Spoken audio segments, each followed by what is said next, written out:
اللہ کے نبی صلی اللہ علیہ وسلم نے فرمایا کہ من لزم الاستغفار جعل اللہ له من كل ضيق مخرجا ومن كل هم فرجا ورزقه من حيث لا يحتسب، کہ جو شخص بھی کثرت سے استغفار کرتا ہے اور استغفار کو لازم پکڑتا ہے، اللہ رب العالمین اس کے لیے ہر تنگی سے، ہر ڈیفیکلٹی سے ایک وے آؤٹ نکال دیتا ہے، اللہ رب العالمین اس کے لیے ایک راستہ نکال دیتا ہے، اور ہر پریشانی سے، ہر غم سے اللہ رب العالمین اسے نجات دیتا ہے۔ وَرَزَقَهُ مِنْ حَيْثُ لَا يَحْتَسِبُ، اور اللہ رب العالمین اسے ایسی جگہ سے رزق عطا کرتا ہے جہاں سے اسے گمان بھی نہیں ہوتا۔ لہٰذا ہمیں چاہیے کہ ہم کثرت سے چلتے پھرتے، اٹھتے بیٹھتے ہر وقت استغفار کریں، اور اس کی میننگ پر غور کرتے ہوئے، ہم تدبر کرتے ہوئے استغفار کریں کہ ہم اللہ سے مغفرت طلب کر رہے ہیں۔ ہم نے جو اپنے پاس میں گناہ کیے ہیں، چاہے وہ چھوٹے گناہ ہو یا بڑے گناہ ہو، ہم سب سے توبہ کر رہے ہیں اور یہ عزم کر رہے ہیں کہ یا اللہ میں ان گناہوں کو کبھی نہیں دہراؤں گا۔ اللہ رب العالمین پر توکل کرنے کا ہرگز یہ مطلب نہیں ہے کہ ہم اسباب کو اختیار کیے بغیر اور اپنی طرف سے محنت کیے بغیر اللہ پر بھروسہ کرتے رہیں اور مصیبت کے ٹل جانے اور کام کے پورا ہو جانے کا انتظار کرتے رہیں، بلکہ حقیقی توکل یہ ہے کہ ہم اپنی استطاعت کے بقدر مکمل کوشش کریں، محنت کریں، اسباب کو بھی اختیار کریں، اور پھر اس کے بعد مکمل طور پر اللہ رب العالمین پر اطمینان کے ساتھ بھروسہ رکھیں۔ اللہ رب العالمین نے قرآن کریم میں فرمایا وَمَن يَتَوَكَّلْ عَلَى اللَّهِ فَهُوَ حَسْبُهُ، کہ جو شخص بھی اللہ پر توکل رکھے گا اللہ اس کے لیے کافی ہے، یعنی اللہ اس کے لیے ہر چیز سے کافی ہے، اللہ اس کا حامی و ناصر ہے۔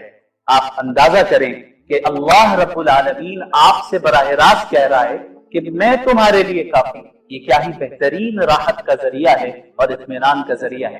توکل کا یہ مطلب نہیں ہے کہ آپ کو کوئی تکلیف نہیں آئے گی، بلکہ توکل کا مطلب یہ ہے کہ جب آپ کو کوئی تکلیف پہنچے تو آپ یہ جانیں کہ اللہ آپ کے ساتھ ہے، اور آپ کے ساتھ ہر حال میں خیر کا معاملہ ہی ہوگا، چاہے راستہ کتنا ہی طویل کیوں نہ ہو جائے۔ لہذا افسوس نہ کریں، مایوس نہ ہوں، غم نہ کریں، بلکہ کام کریں، محنت کریں، اپنی استطاعت کے بقدر کوشش کریں اور دعا کریں، اور پھر کہیں حسبی اللہ، اللہ میرے لیے کافی ہے۔ شاید اللہ تعالیٰ اس کے بعد کوئی نیا معاملہ پیدا فرما دے۔ کیا آپ کو لگتا ہے کہ سارے دروازے بند ہو چکے ہیں اور حل بہت دور ہے اور آپ کنارے تک پہنچ گئے ہیں؟ تو اس آیت کو سنیں، لعل اللہ یحدث بعد ذلك امرا، شاید اللہ رب العالمین اس کے بعد کوئی نیا معاملہ پیدا فرما دے۔ اللہ رب العالمین شاید آپ کے حال کو اچانک بدل دے۔ جی ہاں، اللہ رب العالمین اس بات پر قادر ہے کہ وہ آپ کی تنگی کو کشادگی سے تبدیل کر دے، آپ کے درد کو رحمت سے تبدیل کر دے، اور آپ کی مایوسی کو کامیابی سے تبدیل کر دے۔ کتنی بار ایسا ہوا کہ آپ نے کسی لمحے کو آخری سمجھا اور وہی لمحہ آپ کے گمان سے زیادہ خوبصورت آغاز بن گیا۔ لہٰذا اپنے رب پر بھروسہ رکھیں، جلدی نہ کریں، مایوس نہ ہوں، اور یہ نہ سمجھیں کہ دیر ہونے کا مطلب بھول جانا ہے۔ تقدیر اللہ کے منصوبے سے چلتی ہے اور وہ آپ پر آپ سے زیادہ مہربان ہے۔ لہٰذا جب کبھی بھی دنیا تنگ ہو جائے، اپنے دل سے کہے لعل اللہ یحدث بعد ذلك امرا۔ یہ لوگ کس چیز کے بارے میں آپس میں سوال کر رہے ہیں؟ اس بڑی خبر کے بارے میں جس میں وہ مختلف ہیں اور جھگڑے میں پڑے ہیں۔ یقیناً وہ لوگ بہت جلد جان لیں، پھر یقیناً وہ عنقریب جان لیں۔ جب رسول اللہ صلی اللہ علیہ وسلم پر قرآن کریم نازل ہونا شروع ہوا تو مکہ کے جو ڈسبلیورز تھے وہ اپنی مجلسوں میں بیٹھ کر اس کے بارے میں ایک دوسرے سے سوال کیا کرتے تھے، آپس میں بحث کرتے تھے۔ قرآن میں بڑی اہمیت کے ساتھ قیامت کو منشن کیا گیا ہے، اور مکہ کے جو ڈسبلیورز تھے ان کے نزدیک قیامت ایک امپاسبل چیز، وہ قیامت پر یقین نہیں رکھتے تھے۔ تو قیامت کے تعلق سے ان کی مجلسوں میں بہت زیادہ سوالات ہوتے، کوئی قیامت کا انکار کرتا، کوئی اسے سچ سمجھتا، آپس میں بہت بحث ہوتی تھی۔ تو اسی حال کو اللہ نے ان کے اس حال کو اس سورت کے شروع میں بیان کیا اور فرمایا عما یتساءلون، کہ یہ لوگ آپس میں کس چیز کے بارے میں سوال کر رہے ہیں؟ عن النبأ العظیم، بڑی خبر کے بارے میں، اور وہ بڑی خبر ہے قیامت کا قائم ہونا، مرنے کے بعد لوگوں کا دوبارہ زندہ ہونا۔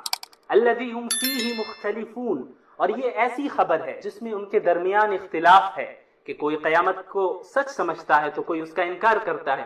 پھر اللہ تعالیٰ نے انکار کرنے والوں کے جواب میں ایک ہی آیت کو 2 بار ریپیٹ کر کے قیامت کی حقیقت پر ایمفیسائز کیا اور فرمایا کلا سیعلمون ثم کلا سیعلمون، کہ ہرگز نہیں، وہ بہت جلد جان لیں گے۔ آپس میں ان کا بحث کرنا، ایک دوسرے سے سوال کرنا، قیامت کا انکار کرنا، اس کی کوئی گنجائش نہیں۔ قیامت کی حقیقت تو واضح ہو کر رہے گی، ان کے سامنے کلیئر ہو کر رہے گی۔ جب انہیں موت آئے گی تو وہ جان لیں گے، وہ دیکھ لیں گے کہ قیامت سچ۔ پچھلی آیتوں میں قیامت کے قائم ہونے کا ذکر ہوا کہ کس طریقے سے قیامت قائم ہوگی اور اس دن کیا ہوگا، کہ سب سے پہلے سور پھونکا جائے گا، پھر لوگ دوبارہ زندہ ہو کر گروپس کی شکل میں میدان حشر میں آئیں گے، اور اس دن آسمان پھٹ جائے گا اور پہاڑ اپنی جگہ سے ہٹا دیے جائیں گے اور زمین کے برابر کر دیے جائیں گے۔ پھر جب حساب و کتاب ہو جائے گا تو اس کے بعد صرف 2 چیزیں رہیں گی، یا تو جنت یا جہنم۔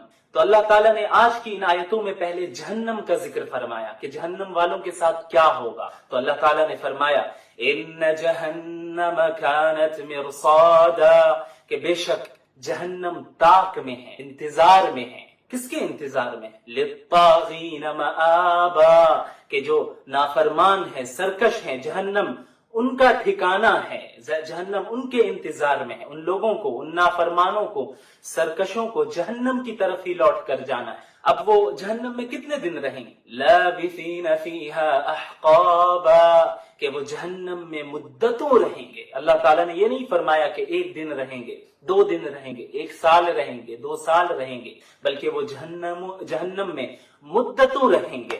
لا يذوقون فيها بردا ولا شرابا، وہاں نہ وہ ٹھنڈک کا مزہ چکھیں گے، نہ انہیں پینا نصیب ہوگا، کہ وہاں ان کے لیے ہلکی سی ٹھنڈی ہوا تک نہیں چلے گی، اور نہ ان کے لیے کچھ کھانے پینے کی چیز ہوگی۔ ہاں، لیکن پینے کے لیے ایک چیز ضرور ہوگی، الا حمیما وغساقا، گرم اور کھولتا ہوا پانی اور بہتی ہوئی پیپ جو ان کے زخموں سے نکل رہی ہوگی، کہ جب انہیں پیاس لگے گی اور وہ پانی مانگیں گے تو انہیں یہ پیش کیا جائے گا، جزاء وفاقا، یہ بالکل موافق بدلہ ہے، ان کے گناہوں اور کرتوتوں کے مطابق بدلہ ہے۔ ان پر زیادتی نہیں ہوگی، ان پر ظلم نہیں ہوگا، بلکہ انہوں نے جیسا گناہ کیا اس کے مطابق انہیں سزا ملے گی۔ اچھا، ان کے ساتھ ایسا کیوں ہوگا؟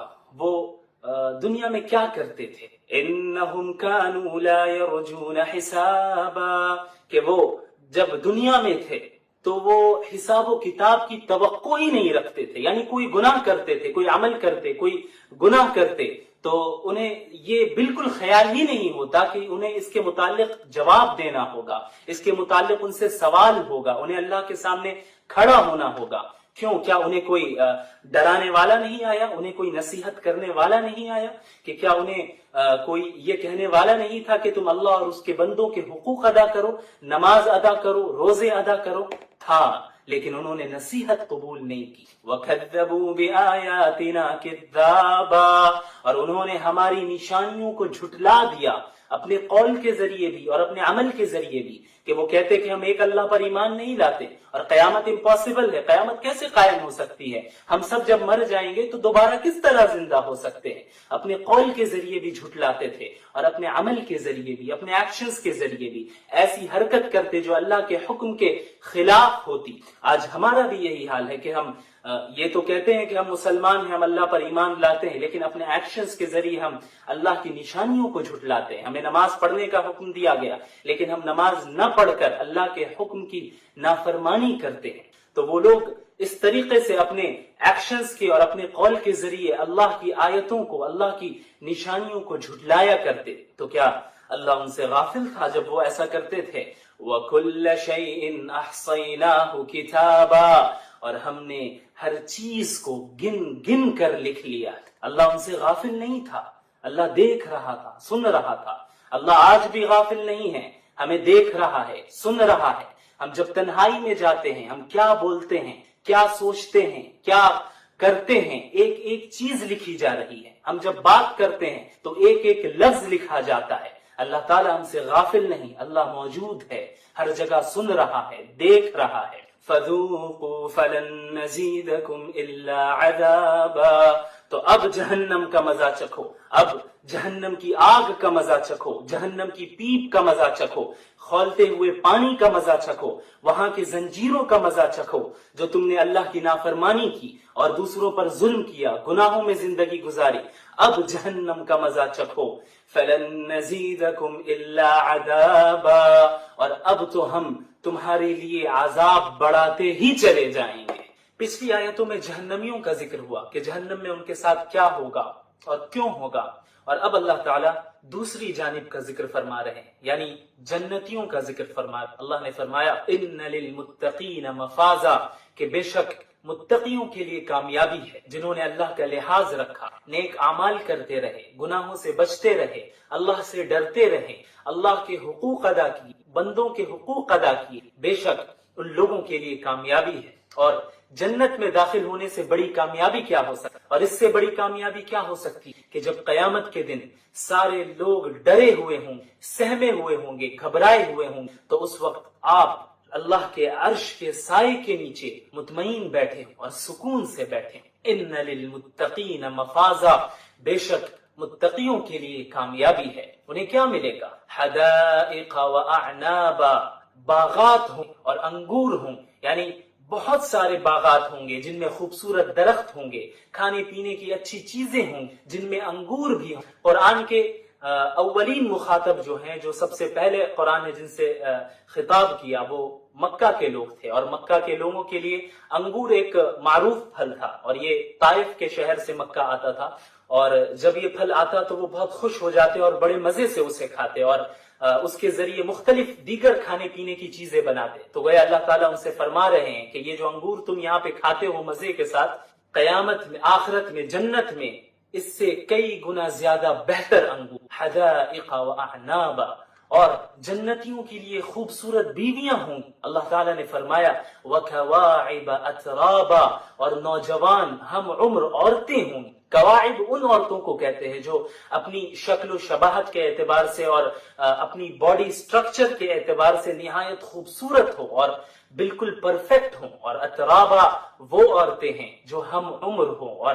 ایک ایج کی ہو، ایک عمر کی۔ وَكَوَاعِبَ أَتْرَابًا، اور کیا جنت میں شراب ہوگی؟ ہاں ہوگی، اور وہ ایسی شراب ہوگی جس سے نشہ بھی نہیں گا، اور جب انسان اس شراب کو پیے گا تو وہ اپنی عقل بھی نہیں کھو بیٹھے گا۔ تو اللہ تعالیٰ نے فرمایا وَكَأْسًا دِهَاقًا، اور لبریز چھلکتے ہوئے پیالے ہوں، بھرے ہوئے پیالے ہوں۔ لَا يَسْمَعُونَ فِيهَا لَغْوًا وَلَا كِذَّابًا، وہ لوگ وہاں نہ کوئی بےہودہ باتیں سنیں گے، نہ کوئی بیکار بات سنیں گے، نہ کوئی جھوٹی بات سنیں گے، یعنی وہاں انہیں کوئی برا بھلا کہنے والا نہیں ہوگا، وہاں ان پر کوئی لعنت ملامت کرنے والا نہیں، وہاں ان سے کوئی بری بات کہنے والا نہیں ہوگا، وہاں کوئی جھوٹ بولنے والا نہیں ہوگا، یعنی جنت کا ماحول بالکل پاکیزہ ماحول ہو۔ لا يسمعون فيها لغوا ولا كذابا۔ اچھا، تو یہ چیزیں انہیں کون دے گا؟ اتنے انعامات انہیں کون دے گا؟ جزاء من ربک عطاء حسابا، یہ تمہارے رب کی طرف سے ان لوگوں کا بدلہ ہے جو انہوں نے اچھے اعمال کیے، تمہارے رب کی طرف سے ان کا بدلہ ہے، اور بھرپور انعام ہے، بھرپور انعام ہے، یعنی اتنے انعامات ہوں گے کہ ان کے لیے کافی ہو جائے۔ اب یہاں پر آپ ایک چیز پر غور کریں کہ جب جہنمیوں کا ذکر ہوا تھا اور جہنم کے عذاب کا ذکر ہوا تو اس کے بعد اللہ تعالیٰ نے فرمایا جزاء وفاقا، یعنی موافق بدلہ ملے گا، انہوں نے جیسا عمل کیا ہوگا، جتنے گناہ کیے ہوں گے اس کے بقدر، اس کے مطابق انہیں سزا اور عذاب ملے گا۔ لیکن جب جنتیوں کا ذکر ہوا اور جنت کی نعمتوں کا ذکر ہوا، اس کے انعامات کا ذکر ہوا، تو اللہ تعالیٰ نے یہ نہیں فرمایا کہ جزاء وفاقا، کہ موافق بدلہ ملے گا، کہ جتنے اچھے عمل کیے اسی کے مطابق مل جائے، ایسا نہیں، بلکہ عطاء حسابا، بھرپور انعامات ملیں گے، یعنی اللہ تعالیٰ اپنے فضل و کرم سے انہوں نے جتنے عمل کیے ہوں گے، اچھے عمل کیے ہوں گے، اس سے کئی گنا بڑھا چڑھا کر اللہ دیں گے، محض اپنے فضل و کرم سے بڑھا چڑھا کر اللہ انہیں دے گا۔ اور بعض مفسرین نے عطاء حسابا کے تعلق سے یہ فرمایا کہ عطاء حسابا کا مطلب یہ ہے کہ انہیں انعامات ملیں گے حساب کے ساتھ، یعنی ایسا نہیں ہوگا کہ ہر شخص کو اندھا دھند ملے، بے قاعدہ ملے، بلکہ حساب کے ساتھ ملا، مراتب کا لحاظ رکھا جائے گا، جو زیادہ نیک ہوگا اسے زیادہ ملے گا، جو اس سے کم نیک ہوگا اسے اس پہلے شخص کے مقابلے میں تھوڑا کم ملے گا۔ جزاء من ربک عطاء حسابا، تمہارے رب کی جانب سے یہ انعامات ہیں، یہ بدلہ ہے۔ تو وہ رب کون ہے؟ رب السماوات والارض وما بینہما، کہ وہ آسمانوں اور زمین اور اس کے درمیان جو کچھ بھی ہے ان سب کا رب ہے۔